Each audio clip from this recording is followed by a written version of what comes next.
At a House Oversight Committee hearing last Thursday, Representative Jim Jordan spoke about natural gas. He called out Representative Khanna for asking oil companies if they were embarrassed that their production was increasing. The Ohio Republican then asked the minority witness why the left hates natural gas and uranium.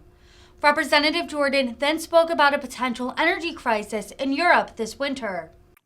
Right. I now get to recognize my friend, debating partner, the gentleman from Ohio, Mr. Jordan, is recognized for 5 minutes. Thank you, Mr. Chairman. Mr. Schellenberger, I think you said earlier the U.S. has reduced carbon emissions and greenhouse gas.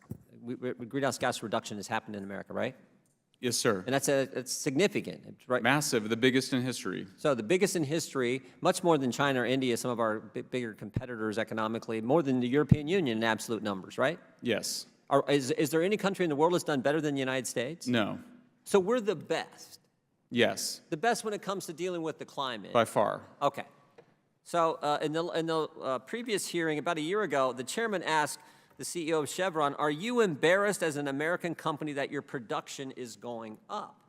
That's a strange question to ask. When we're reducing emissions, this is a critical energy source for our economy, as my friend from Louisiana said just a few minutes ago, that uplifts people all over our country and frankly around the world. When the American economy is strong, I think the world's a safer and better place.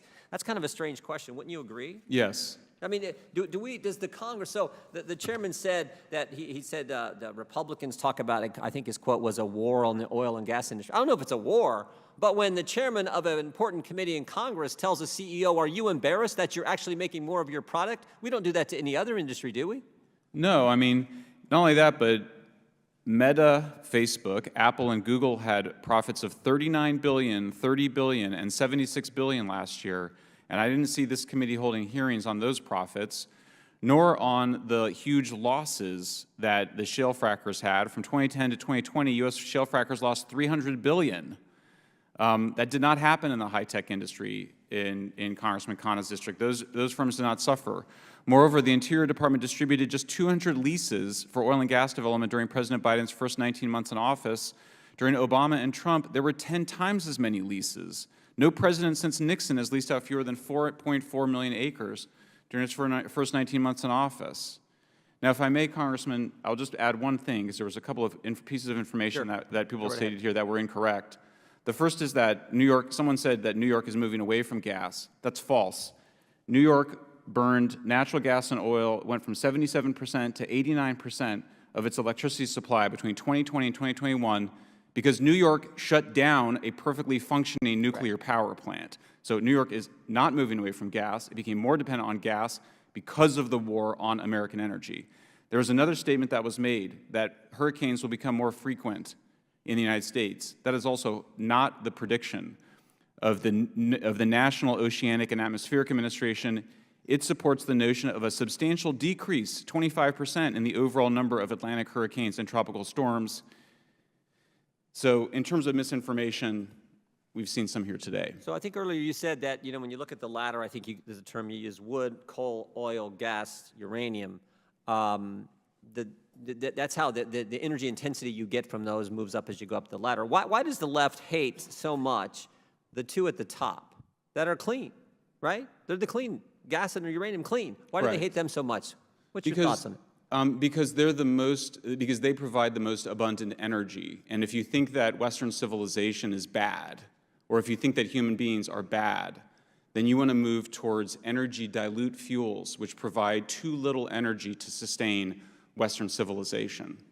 And that's scary. If that's in fact the case, that is scary. Is there a serious crisis brewing in Europe this year when it comes to energy and energy needs? We have not begun to come to grips with how serious this crisis is. 70% decline in fertilizer production.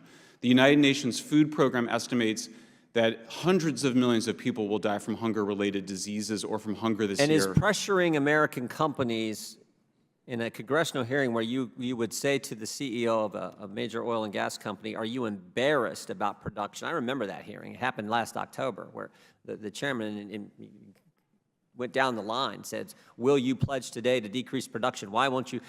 Decreasing production, would that help or hurt the situation in Europe? It's going to result in more deaths from cold, pollution, an industrial collapse, it's going to be devastating. Yeah, I think so too. And it's scary to think that politics is driving something that's going to harm families, people, communities in the European Union. And let's hope that same mentality doesn't catch hold here and do that kind of harm to the American families we all Sir, I would just add that the represent. people that are suffering the most are the poorest countries. It's countries like Pakistan, which are being outbidded for LNG supplies by Europe, that are going to suffer the most. As usual, it will be the poorest countries in the world that will suffer the most from the war on natural gas. Thank you, Mr. Chairman. I yield back.